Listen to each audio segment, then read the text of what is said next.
Hey, on today's episode, we are going to install an electronic braking system from ABS Power Brakes, as well as finish up running the front brake lines on this 1968 Fastback. This video is not as detailed as some of my other ones, but it should be a good overview and show you where I placed the system and how I ran the lines.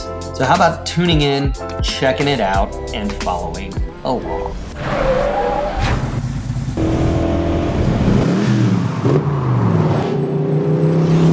Okay, so I've been doing a ton of work on this car, and right now I'm doing the brake lines, and we're getting the stainless steel lines wrapped across the front of the firewall. Now I have to put it in a way that's similar to stock, but it doesn't have to be just like stock. And the one thing I need to do is make sure I can get it a little bit up and over the transmission tunnel hump so that when you're installing the engine, there's not an issue with the engine pressing into the brake line and crimping it, which would obviously decrease your hydraulic pressure on that side of the car. So trying to get the passenger side brake line run. Lots of bends, lots of angles, and lots of triangulation around under the steering column, up and over the firewall. We're going to get it going. I'm going to make a little time lapse on that. Let's check it out. So yeah, this is what I'm talking about. I've got to get this brake line to come down from this, come under this part of the brake line, run under here, and then up and over this. And I'm gonna have it just on the underside of that because I don't believe that the transmission would hit that. The original one comes up and over this, and it's like real in your face. It kind of looks a little horsey. Nice and clean line that comes across this style line here. Or this manufacturing line, and then runs underneath this. So just underneath so it's not seen. And then it's gonna come and turn here and then go through this little hole out to the outer mount here that I have for where the brake hose attaches to the caliper itself. So it's a bit of a complex run. It's probably the most, kind of the craziest run on the car. And I had an original line kit, but it doesn't fit quite right, so I'm making my own.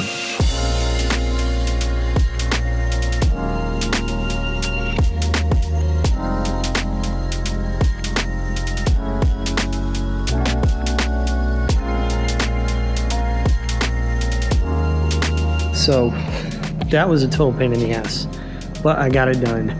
I ended up getting these things laid out pretty nicely, and it took forever, so check this out.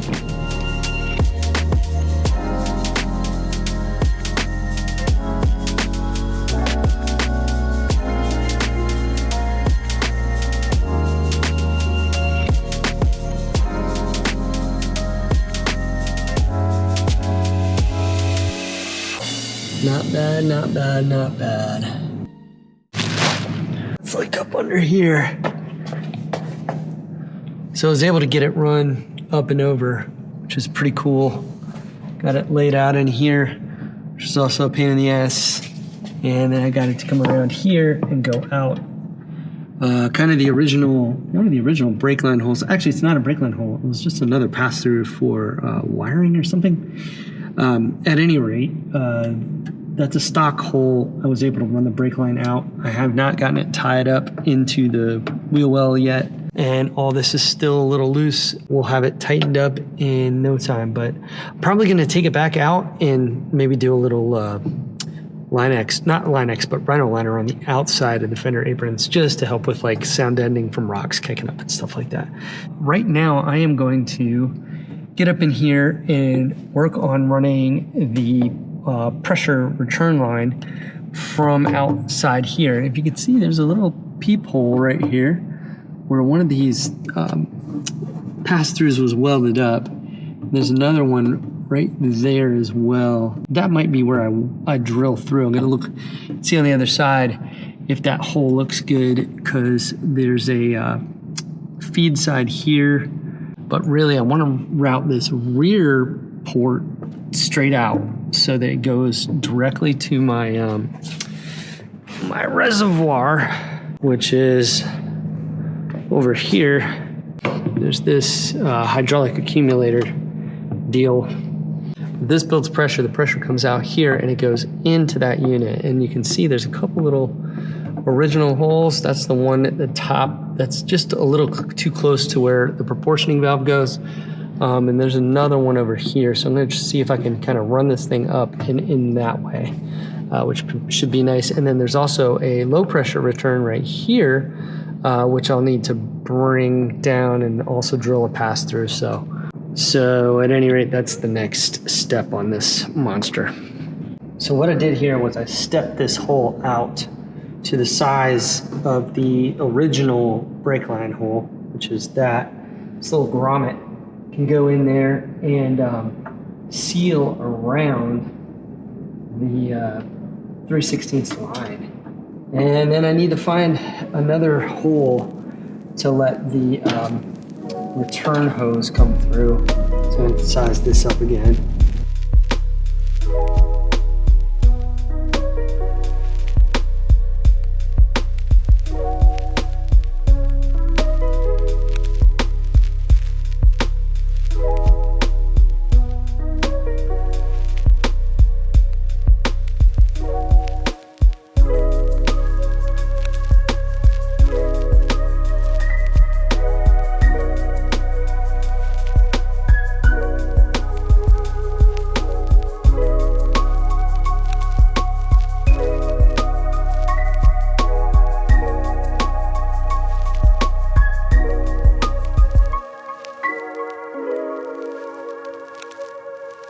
So I just made what I thought was a pretty nice brake flare, and I realized when I made it, I broke the little nipple, or whatever the hell you call it, off of the tool. Like the tool just sheared. I guess, man, this stainless steel stuff is so tough. But then I went back in and used the other end and did my flare, and it looks pretty good. But the little nipple thing like broke off inside there. So I'm hoping it's a good flare. I think it is. I just gotta clean up the little burr on the edge with the file. But aside from that, it should be good to go.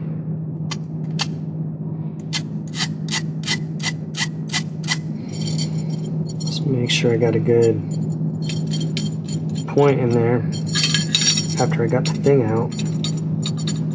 Should be groovy though.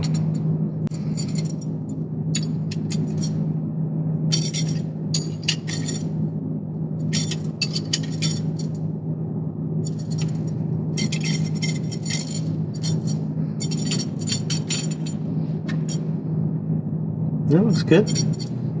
Fixed it up because I don't want to have bad ends on these hoses. Pretty good, just as good as the stock one anyway. But this should be good to mount now. I'll temporarily put this accumulator back in there, and this will go right into that little hole right there. And then that will get the hose that puts the solution in the basket where it gets the hose. Two things. One, I don't like that it's on a vibration isolator mount because it wants to ding into the side of the fender well here, and I can put some kind of butyl backing here. I'm gonna have that Line X or the Raptor liner, so that'll help to keep it from vibrating. And then I can put a piece of butyl there to keep it from rubbing against the fender well and chattering. But I just don't like how loosey-goosey it is. I feel like this thing should be a lot tighter. Now I'm guessing it's to keep the vibrations down, to keep this from aerating or whatever. But I keep thinking that maybe if I took the vibration isolators out, put another butyl backing or a piece of a little thicker rubber there, almost like what you'd have on an exhaust hanger, that it would be a little tighter than this, a little more firm, but also have some vibration isolation going on.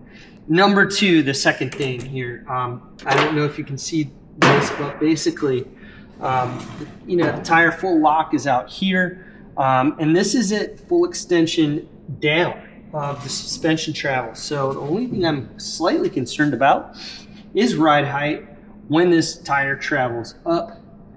I've got probably, I'd say, 6 inches there. Yeah, maybe more. So I think I don't believe that this thing has like, that it comes all the way up into here. And when it does, it'll tuck in this way. So I think we're going to be clear on that. But what I may do is pull the shock and actually run this through its full range of suspension travel just to make sure it's not touching this. And if it is, I'll have to relocate it. I can look up here is the other spot where they suggested mounting it. But to do that, I need to clearance this bracket in order to keep it down low. It did say to have it below the master cylinder. That's why I mounted it down low. I've got one notch. I can move it back up if I have any kind of wheel interference. Obviously, you don't want the tire rubbing into that. So we'll make sure that doesn't happen. So what I've figured out about this thing is that the reason it's on a vibration isolator mount and it has that wiggle to it is because it's got a heavy electronic motor. So I think what it is once that electronic motor starts going, it can translate electronic resonance through the chassis and, vibrate the car basically. So I think we'll be okay shoring this up a little bit more. What I was concerned about mainly was just it putting flex under G loads and stuff on this car, like acceleration and slowing and all that and cornering, that it would put flex on the brake line. I feel like the best way would be to add some additional rubber to this, which would just keep it from flexing too much. What I've done as a solution for this was I did take a piece of what's normally used as exhaust hanger rubber.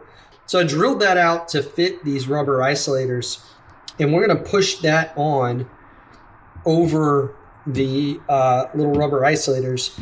And then when all this sandwiches down with these fender washers, these 1/4-20 size fender washers, I think that'll shore this thing up. It'll still give it some flex, but not as much as it had. And it'll just tighten the whole setup up just a little bit more. And really what I want to do is ensure that the brake line doesn't have a ton of play in it, because the last thing I want is a leaky brake line. Erring on the side of safety in terms of rigidity for this is better than losing a little bit of quiet comfort, so to speak. So that's my 2 cents on it. Let me know in the comments if you think I'm a total asset for doing this, but I don't think I am. I think this is going to work really well. That's the solution right there. See that? I think that's going to work pretty good in shoring this all up. The Raptor liner on this turned out so nice. I'm going to do it on the other side. It cleans up the look of the welds and all that on this car. For rock chips and stuff and kicking up rocks and things like that, it'll just add an additional layer of protection because it won't take away the paint. This is where all the debris from the road kicks up anyway. So having a little bit of this like protective kind of truck bed liner on here is really a nice thing. From the factory, these cars came with undercoating, which is like a really thick rubberized, but it's just so nasty, that stuff. And that stuff kind of flakes off. It's just not that great of a finish. Because this is a really, really nicely finished car, I wanted a more uniform surface here. So I think this Raptor liner works out really well.